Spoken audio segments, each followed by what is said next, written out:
about Rodrygo. Rodrygo, who didn't play for Real Madrid yesterday, and many questions about Arsenal. Guys, I'm told that the situation has not changed as of today. So, first point, Arsenal love Rodrygo. When I say Arsenal, is about the management, is about the coach, Mikel Arteta. They consider Rodrygo as a fantastic player, a dream target as a winger, also because they believe that Nico Williams is impossible to reach this summer. So for Rodrygo, he remains a strong name for sure in the list at Arsenal, but at the moment, as I always told you, the only way to make the Rodrygo deal happen and to start thinking about the financials, the salary, the transfer fee and all the rest is Rodrygo himself. The only way is if Rodrygo goes to Xabi Alonso and tells him at some point, now in 1 week, in 2 weeks, in 2 months, I want to leave the club. So is Rodrygo deciding? If Rodrygo decides to go, for Arsenal, doors of this deal to negotiate could be open. But in this moment, Rodrygo still didn't tell anything to Xabi Alonso about leaving the club, about leaving Real Madrid. And Real Madrid will not inform Arsenal on any fixed price until they don't have any communication from Rodrygo. They are giving Rodrygo time to have his feeling with Xabi Alonso. They are giving also Xabi Alonso time to understand what he wants to do with Rodrygo. So this World Cup is probably the opportunity to start feeling what they want to do with each other, but in this moment there is no concrete negotiation. There is interest from Arsenal for sure, loving the player, but to understand if they will start a proper negotiation, we have to wait and see what Rodrygo himself wants to do. Ben, let's start with Benjamin Sesko, please, because we woke up to reports this morning that perhaps a deal with Arsenal isn't quite as done as we thought it was. Reports last week suggested that he'd agreed personal terms, but we're hearing today that actually that's hit a bit of a stumbling block. Yeah, I don't think the personal terms were ever agreed, although there were some suggestions of that. Arsenal don't feel those personal terms will be a problem if they get that far. But as ever, it's the same situation where Arsenal are thinking about July, likely because of the new financial year, and they don't feel that they're under any pressure regarding either Victor Gyökeres or Benjamin Sesko, because both of those targets are very much being advanced by Andrea Berta, and nobody else has placed a formal bid for either of them. And there won't be the urgency or a specific need to force either through in the month of June, unless another suitor happens to come along. And Arsenal's perspective is clear that whichever one of these two names they go for, assuming that Alexander Isak does not genuinely become available, they want to try and do the deal for in the region of 70 million euros. 70 million euros is the pact from a year ago for Victor Gyökeres, but there's some suggestions that Sporting want to up that number. And Benjamin Sesko has had this variable release clause based on his individual performances. The better he does, the higher the number goes. And right now, because of last season, it's at 80 million euros. And again, Arsenal want to do that deal if they proceed more like 70. So this has never been about agreeing personal terms with Sesko, because Arsenal know what he's looking for. And if they go down that line, they believe they'll be able to agree terms because the player's keen on a move as he was 12 months ago. And it's the same with Gyökeres, who would welcome a bid from Arsenal. But first they have to understand whether or not Sporting are going to raise that price a little bit higher. So Andrea Berta is simultaneously advancing both of these deals, which is generally his style, because then he has a little bit of leverage on price with each club. And then from there, in the next kind of week or two, he'll make a final determination. And it remains likely that Arsenal will bid for one of Sesko or Gyökeres, but it's unlikely that both of them will arrive at the club. OK, so that's interesting. So the reports this morning suggested it was the personal terms that hadn't been agreed between Arsenal and Sesko. But you're saying, actually, that's not probably the problem. It's actually the deal between Arsenal and Leipzig. Yeah, I think Benjamin Sesko is keen on Arsenal. 12 months ago, he had two considerations. One was he going to stay at Leipzig for another season? And that ended up being his decision. The second was which of the pitches was the strongest and which terms were acceptable. And 12 months ago, there was Arsenal, Chelsea and Manchester United. And Sesko basically picked the Arsenal project, but then decided he was going to put it on ice and wait a year. Then when Arsenal returned in January because they had need for a striker, Sesko and Leipzig again said no, nothing was possible mid-season. And now Arsenal are determining if they revisit that deal, because remember at that point it was work done by Edu and later Jason Ato. Now it's Andrea Berta who's brought Victor Gyökeres to the table. And his style, like I said before, is not to meticulously work on one target and just bank on getting that player. It's actually to leverage 2 targets or more against each other. Because right now, Sporting may be saying it's not the 100 million release clause for Gyökeres, but we want 80. And Leipzig may be saying Benjamin Sesko has a release clause, we want that 80 million, simply because there's so much time left in the window that the selling club has a lot of advantage. Whereas Berta's perspective is you can drive the Sesko price down if they want to go in that direction.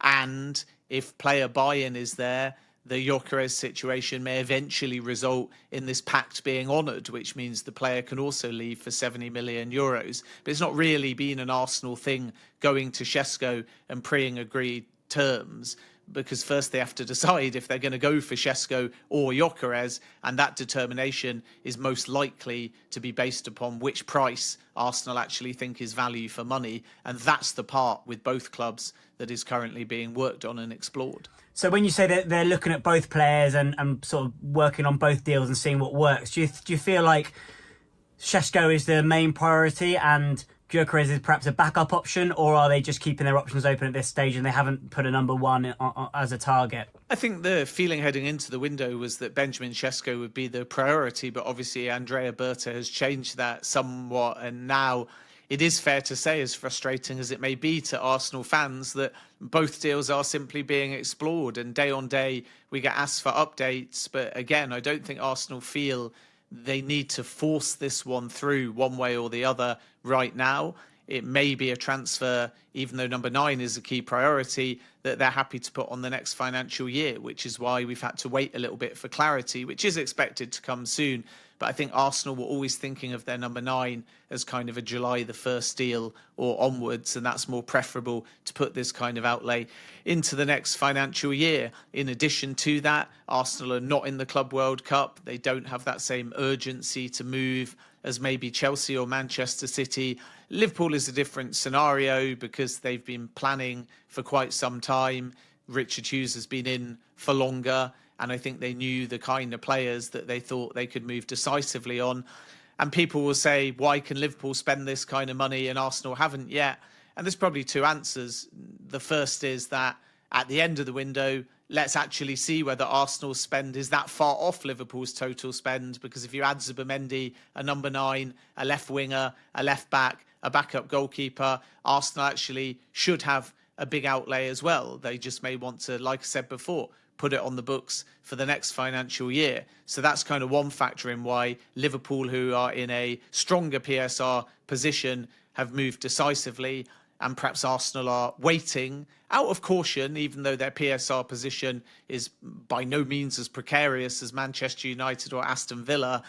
And then the second aspect is just that Liverpool had to move on some of these deals, or could move on some of these deals. So the could part is, if the player's got a release clause like Jeremy Frimpong and you simply think that's value for money, then there's no point in waiting. And the need to move for Liverpool was based on the fact that with Florian Wirtz, the player set that time scale. He wanted to make a fast decision, and Liverpool faced periodic competition from Manchester City and Bayern Munich. So due to the volume of suitors there, that was always likely to resolve itself. Once again, Arsenal do not yet have another rival formal bidder for Benjamin Sesko, even though other clubs are interested.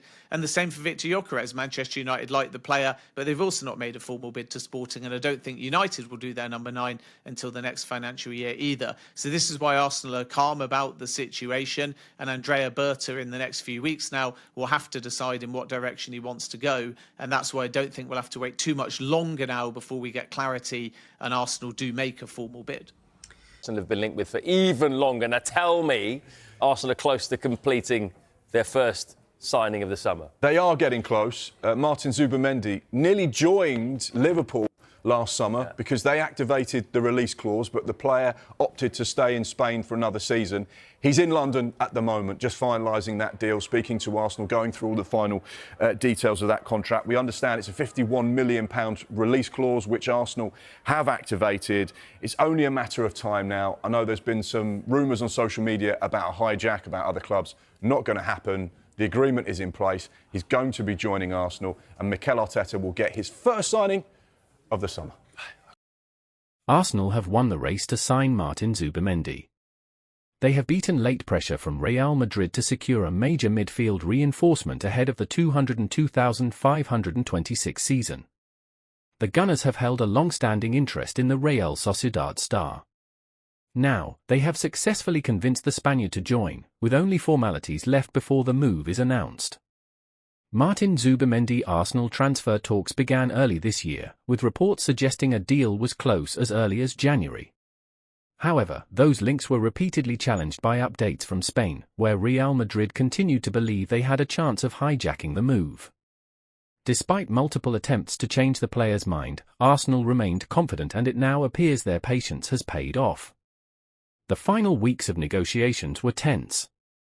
Zubimendi had reportedly agreed to join Arsenal, but Real Madrid hoped to exploit his admiration for incoming boss Xabi Alonso, his childhood idol, to change the narrative. Reports last week suggested the 26-year-old was willing to listen to Madrid's offer and had stalled on confirming his decision with the North London club. However, Arsenal never wavered in their belief. Sources close to the club indicated they were always confident of landing Zubimendi, even as Real Madrid hovered in background. Their offer, said to be structured above his 60 million release clause to allow for installments, ultimately proved decisive. Zubimendi is now expected to join Mikel Arteta's side as a long-term successor to Thomas Partey. His technical quality, positional awareness and defensive IQ are seen as a perfect fit for Arsenal's evolving midfield.